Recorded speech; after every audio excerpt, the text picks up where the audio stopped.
बहुत पुराने समय की बात है। एक गांव में 3 मक्कार औरतें रहती थी जो एक दूसरे से काफी चिढ़ती हुई थी। उनमें से एक पंडित की पत्नी, दूसरी एक दरोगा की और तीसरी व्यापारी की पत्नी थी। एक दिन संयोग से तीनों ही गर्मियों के दिनों में कुएं पर नहाने गई। नहाते नहाते उन्हें एक कीमती अंगूठी मिल गई। अब तीनों की आपस में बहस होने लगी कि यह अंगूठी मैं लूंगी, यह अंगूठी मैं लूंगी। तीनों ने फिर आपस में एक सलाह की कि चलो इस कुएं के मालिक की बूढ़ी माँ के पास चलते हैं। उसने दुनिया देखी है, वह हमारा न्याय करेगी। फिर तीनों बुढ़िया के पास चली गई और अपनी कहानी बयां की। तो बुढ़िया बोली, मैं यह अंगूठी यहीं अपने पास संभाल कर रखती हूँ। तुम लोग अपने अपने पति के पास जाओ और अपनी मक्कारी का जाल बिछाओ। जो सबसे अधिक मक्कारी करेगी और जिसका जैसा नतीजा निकलेगा वह मुझे आकर बताना। जिसकी मक्कारी मुझे अव्वल दर्जे की लगेगी, समझो यह अंगूठी मैं उसी को दे दूंगी। तीनों औरतें बूढ़ी मैया की इस बात से राजी हो गई। फिर पंडित की पत्नी बोली कि पहले मुझे मौका मिलना चाहिए। बाकी दोनों बोली कि ठीक है।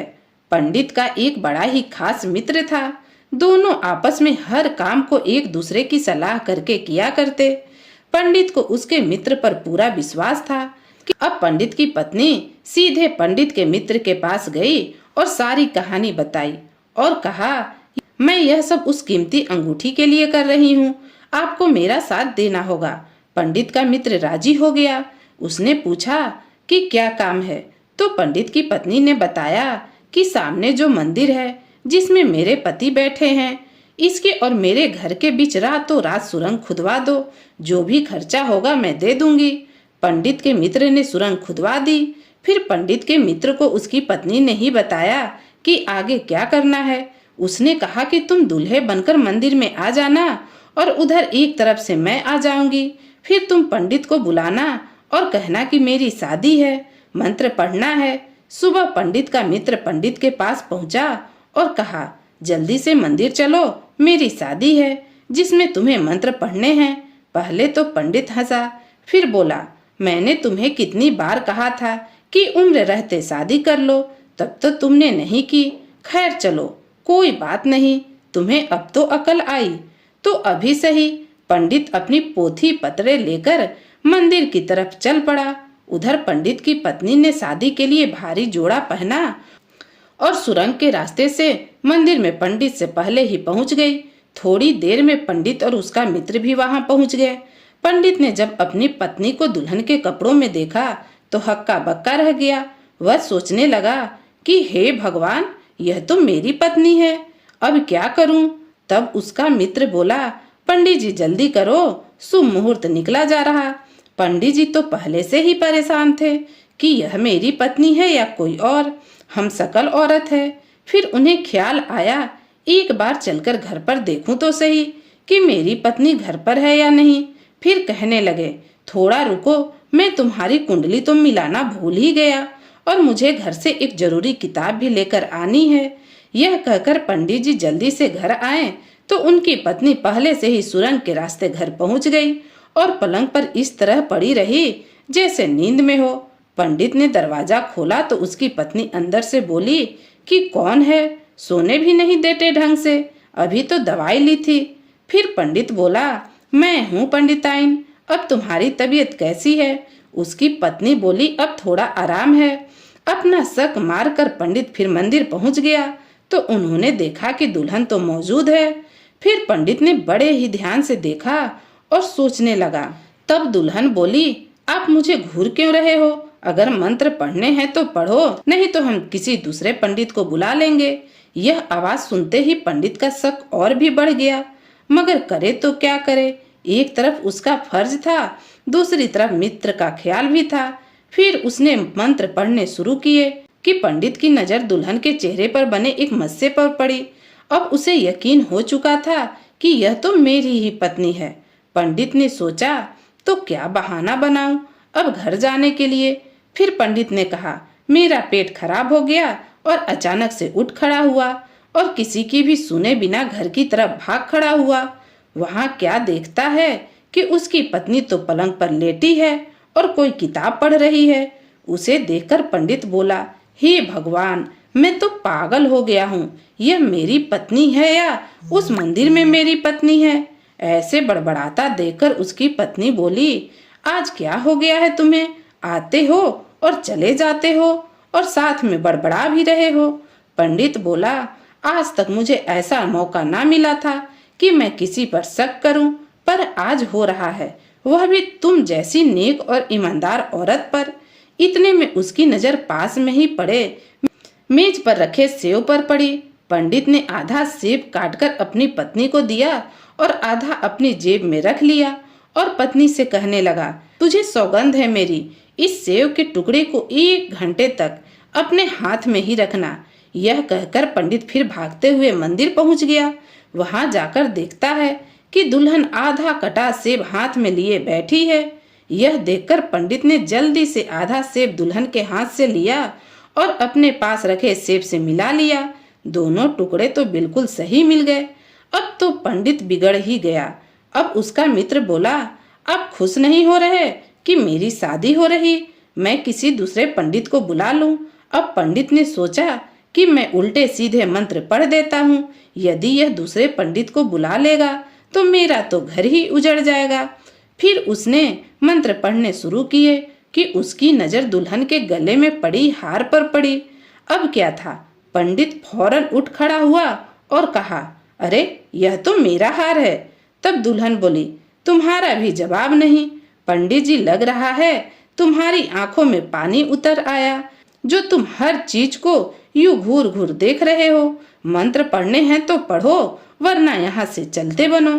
पंडित बोला, मैं तो जा रहा हूँ, पर तुमने दूसरे पंडित को मंत्र पढ़ने के लिए अगर बुलाया तो मुझसे बुरा कोई ना होगा।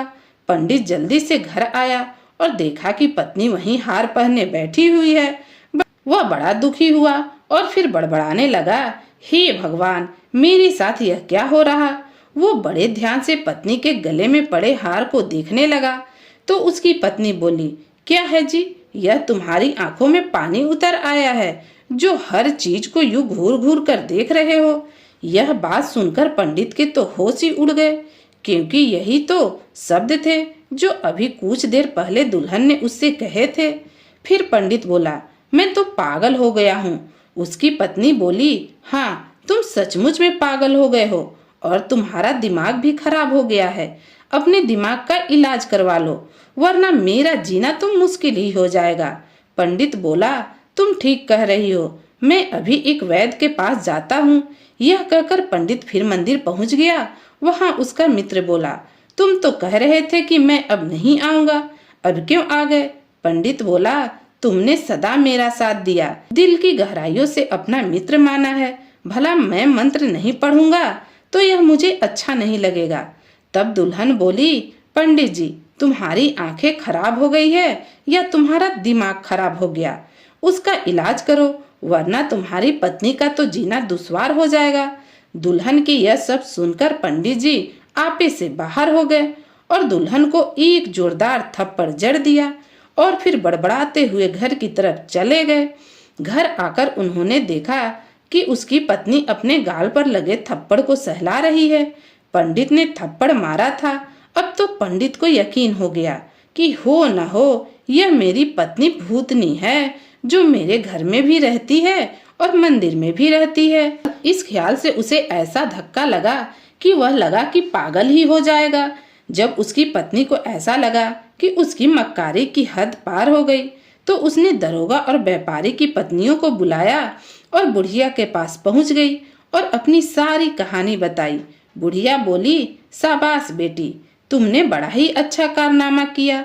अब बुढ़िया ने व्यापारी की पत्नी से कहा, अब तुम्हारी बारी है, तुम अपनी कारीगरी दिखाओ। व्यापारी की पत्नी ने घर आकर सबसे पहले अपनी नौकरानी को सारी बात बताई और कहा कि मैं यह नाटक सिर्फ अंगूठी के लिए कर रही हूँ, तुम मेरा हर तरह से साथ देना, तुम्हें मैं अलग से तनख्वाह दूंगी। नौकरानी राजी हो गई। व्यापारी की पत्नी ने कहा, यह जो दाढ़ी वाला आदमी है, जिसकी खिलौने की दुकान है, जब भी मैं बाहर जाती हूँ यह मुझे हमेशा घूरता रहता है। तुम इसके पास जाकर इससे कहो कि आज रात औरत के कपड़े पहनकर मेरे पास आ जाए। मेरे पति घर से बाहर जा रहे, आज रात को खतरा भी नहीं है। फिर जब उसके पति यानी व्यापारी दोपहर में घर आया तो उसकी पत्नी बोली, सुनो जी, आज मेरी सहेली आएगी, तुम दुकान पर ही सो जाना और खाने पीने का सामान भी भिजवा देना, ताकि मेरी सहेली हमें कंजूस ना समझे। व्यापारी बोला, ठीक है। रात को व्यापारी ने अपने घर पर खाने पीने का बहुत सामान भिजवा दिया। फिर उससे थोड़ी थी देर बाद दाढ़ी वाला दुकानदार एक औरत के कपड़े पहनकर व्यापारी के घर आ गया। व्यापारी की पत्नी ने उसकी खूब आवभगत की और धीरे से अपनी नौकरानी से कहा कि जल्दी जा और मेरे पति से कह कि औरत के कपड़े पहनकर घर में कोई गैर मर्द आया है। नौकरानी जल्दी से व्यापारी के पास गई और उसे सब बात बताई। व्यापारी अब गुस्से में घर आया तो नौकरानी अंदर जाकर बताई कि आपके पति आ गए। इतना सुनना था कि दाढ़ी वाला दुकानदार घबराकर बोला, भगवान के लिए मुझे कहीं छिपा दो, वरना तुम्हारा पति तो मुझे मार ही डालेगा। व्यापारी की पत्नी बोली, घबराते क्यों हो, सामने जो संदूक पड़ा है उसमें अपने कपड़े उतार कर छिप जाओ। दुकानदार जल्दी से संदूक में घुस गया और व्यापारी की पत्नी ने ताला लगा दिया। तभी व्यापारी अंदर आया और अपनी पत्नी से बोला, मुझे खबर मिली है, उसका यकीन तो नहीं होता, फिर भी मैं तलाशी तो जरूर लूंगा। पत्नी बोली, जी मैं अपने दिल से लाचार हूँ, क्या करूँ, कई दिनों से मैं इस दुकानदार से प्रेम कर रही थी और आज मुझसे रहा नहीं गया, इसलिए मैंने इसे औरत के कपड़ों में बुला लिया। व्यापारी बोला, क्यों झूठ बोल रही हो, भला ऐसी बात को कोई जुबान से बताता है? व्यापारी की पत्नी बोली, भगवान की कसम, मैं झूठ नहीं बोल रही हूँ, वह दुकानदार इसी कमरे में है। व्यापारी बोला, आखिरकार वह है कहाँ? उसकी पत्नी बोली, सामने जो संदूक पड़ा है वह इसमें छुप कर बैठा है, यह लो, मैं ताला भी खुद खोलकर दिखा देती हूँ। व्यापारी ने चाबी उससे ली और ताला खोलने लगा तो पत्नी ने एक जोरदार ठहाका लगाया और बोली, बहुत दिनों से कहते थे मुझे कोई धोखा नहीं दे सकता, आखिर धोखा खा ही गए ना। व्यापारी ने चाबी दूर फेंक दी और बड़बड़ाता हुआ बाहर चला गया। यह भी क्या कोई धोखा हुआ? व्यापारी की पत्नी ने दुकानदार को संदूक से बाहर निकाला तो वह हाथ जोड़कर बोला, मुझे माफ कर दीजिए, जिंदगी में कभी किसी से प्रेम करने की ना सोचूंगा। भगवान तुम जैसी औरत से सबको बचाए, मुझे सही सलामत मेरे घर पहुंचा दो, भगवान तुम्हारा भला करेगा। व्यापारी की पत्नी ने दुकानदार को पीछे के दरवाजे से बाहर निकाला। फिर उसने दरोगा और पंडित की पत्नी को बुलाया और बुढ़िया के पास जाकर अपना सारा किस्सा कह सुनाया।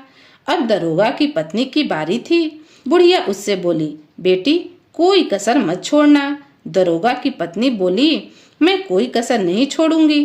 दरोगा की पत्नी अपने घर आई और अपने नौकरानी को बुलाकर कहा, यह कपड़े और 1000 ले और शहर से बाहर जो आश्रम है वहां जाकर देख कि कोई संत की शक्ल मेरे पति से मिलती है या नहीं। अगर किसी से मिलती है तो तुम उस संत से कहना कि आज जेल से एक कैदी भाग गया है और मेरे पति उसे ढूंढ रहे हैं, उसकी शक्ल तुझसे मिलती जुलती है, वो अभी यहाँ आने वाले हैं, तुम्हें जेल में डाल देंगे। मुझे तुम पर तरस आ रहा, मैं यह कुछ कपड़े और पैसे लाई हूँ, इन्हें पहनो और यहाँ से भाग जाओ।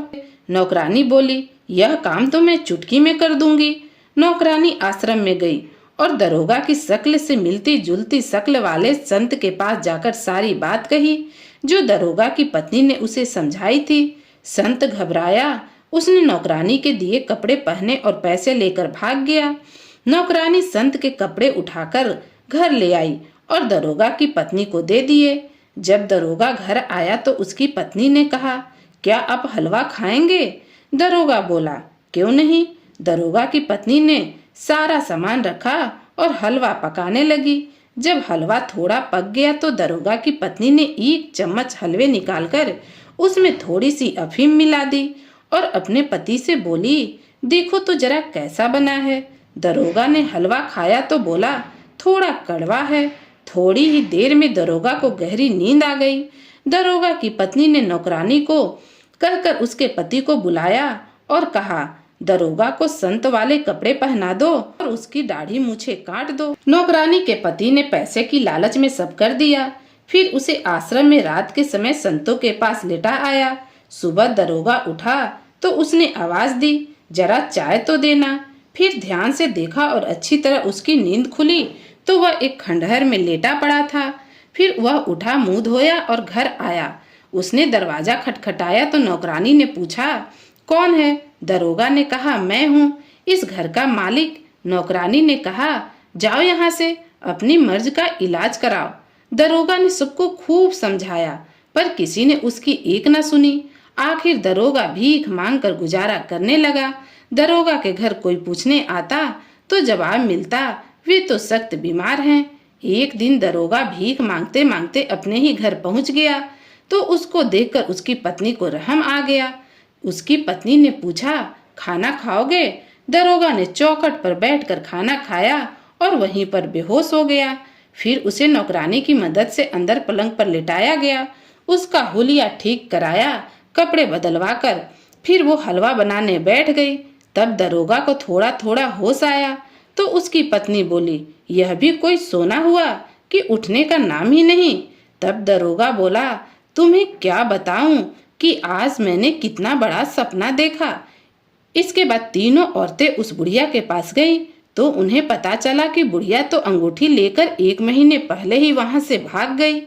तो दोस्तों, कहानी यहीं समाप्त होती है। अगर आपको मेरी कहानी पसंद आई तो प्लीज लाइक और शेयर कीजिएगा और आप कमेंट में जरूर बताइएगा कि यह कहानी आपको कैसी लगी। तो फिर मिलती हूँ एक नई कहानी के साथ। कहानी सुनने के लिए आप सभी का बहुत बहुत धन्यवाद।